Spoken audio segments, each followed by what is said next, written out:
Choosing and installing the right power supply is a critical step in building or upgrading a computer.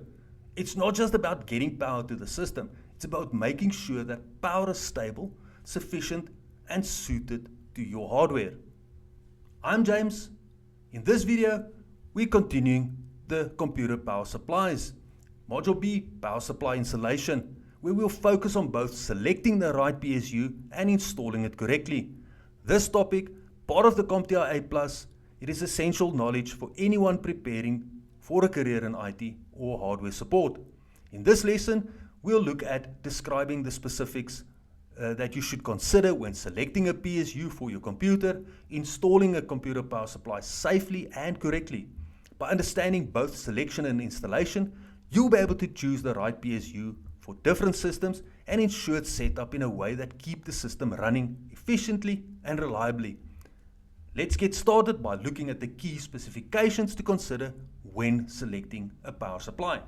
Now, the ATX form factor is a standard for most desktop computers. ATX power supplies have a standard width, height, and mounting screw placement. A typical ATX PSU depth is approximately 6 inches, but higher wattage PSUs may be deeper. Make sure you have enough room in your case for the PSU and your cables. Micro ATX PSUs are smaller and used in micro ATX form factor computers. PSUs are rated according to the wattage they deliver to components. Desktop PSU wattings range from 400 to 1600 watts, but most are under 1000. A 500 to a 750 watt PSU is especially popular for general purpose desktops and gaming systems. A good rule of thumb is to calculate the combined wattage required by all the components in your system, then double that. Most power supplies are most efficient at 50% capacity, and it leaves room for future expansion. For example, if your system requires 400 watts, select a 800 watt PSU. Verify the PSU has all the connector types you need for your current and future components.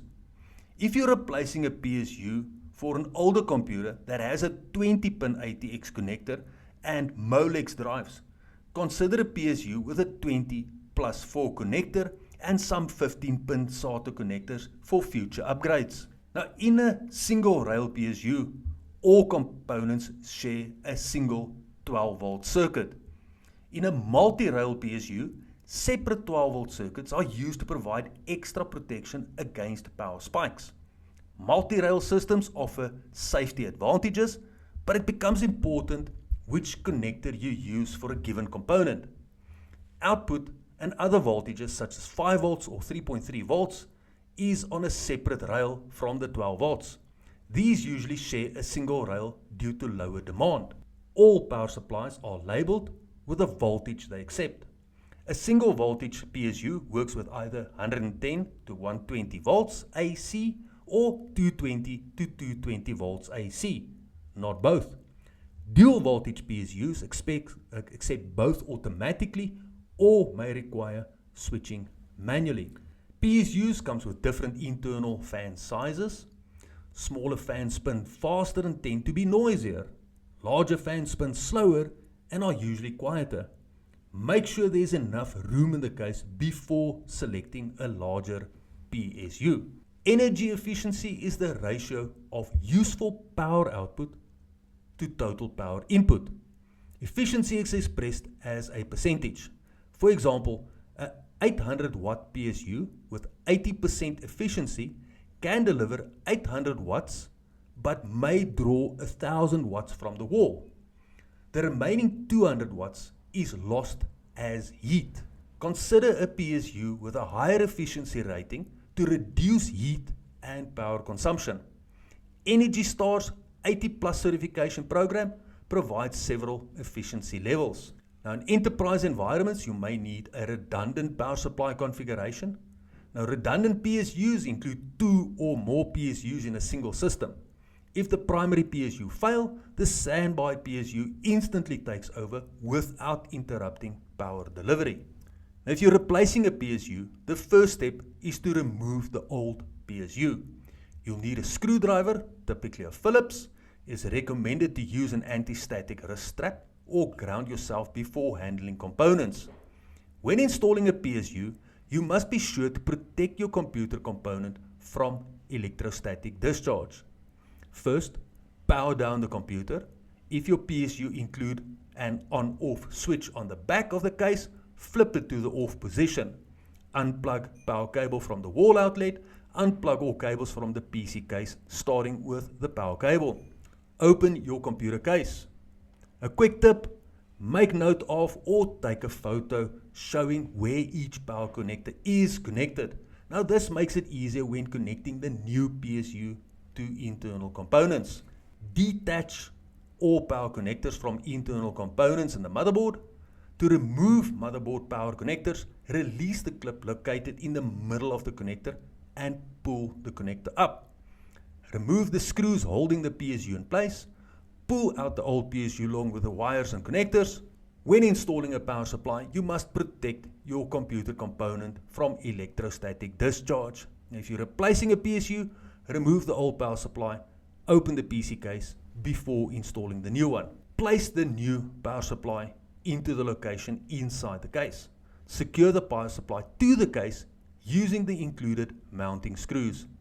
Connect the power supply connectors in the correct order.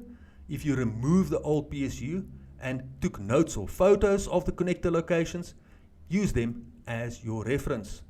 Now the correct order will typically be first connect the ATX 20 or 24 pin connector to the motherboard.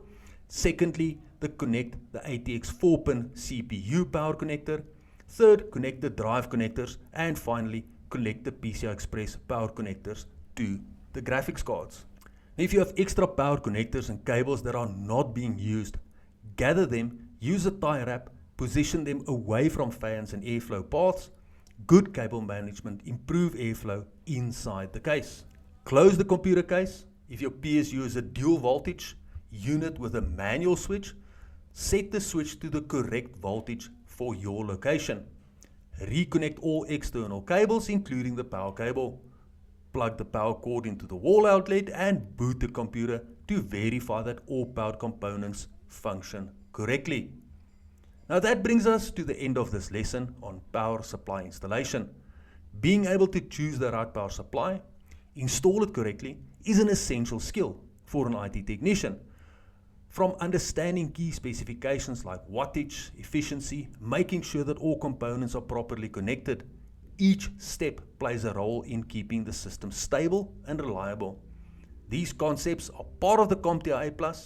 They are important for both the exam and real work IT works. Take some time to review what you've learned, especially how to match the PSU to a system requirements and the correct steps for safe installation. In the next lesson, we'll continue to build on our knowledge we learned exploring power supply, troubleshooting, and computer power issues. If you found this video helpful, consider subscribing so that you don't miss the rest of the lessons in our free complete A+ course. Thanks for watching. See you in the next video.